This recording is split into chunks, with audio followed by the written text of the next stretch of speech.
அஸ்ஸலாமு அலைக்கும்.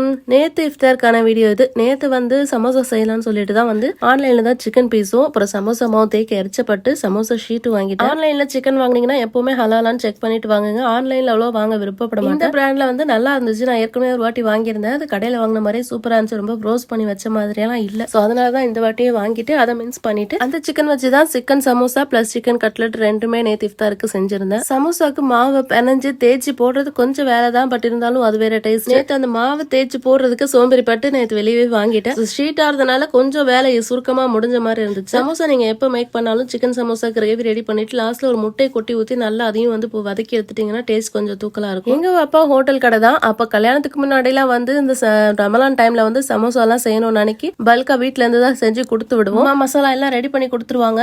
சில நேரம் நாங்க தேய்ச்சி போடுவோம், சில நேரம் அம்மா தேய்ச்சி கொடுத்துருவாங்க. ஆனா அம்மா தேய்க்கிறதுக்கும் நாங்க தேய்க்கிறதுக்கும் நல்ல டிஃபரெண்ட். அம்மா தேய்க்கிறது அழகா வட்ட வடிமா நிலா மாதிரி இருக்கும். நாங்க தேய்க்கிறது நிலா எங்கேயோ போய் அடிபட்டு வந்த மாதிரி இருக்கும். அப்பெல்லாம் ரொம்ப விளையாட்டா செய்வோம். நான் இத்தனை செஞ்சேன் நீ இத்தனை செஞ்சேன்னு சொல்லி கணக்கு போட்டு செஞ்சுட்டு இருப்போம். இந்த மாதிரி அனுபவம் எல்லாம் யாருக்கெல்லாம் இருக்குன்றத கமெண்ட்ல சொல்லுங்க. அல்ஹம்துலில்லாஹ் கட்லெட்டையும் சமோசாவும் பொரிச்சு எடுத்துட்டு போயிட்டேன். நேத்து கஞ்சி வாங்கும்போது பிரியாணி கொடுத்திருந்தாங்க பள்ளியில. சோ அதையும் வச்சு அல்ஹம்துலில்லாஹ் நேத்து நல்லபடியா நோம்பு திறந்தாச்சு. நெக்ஸ்ட் வீடியோல பார்க்கலாம். பாய்.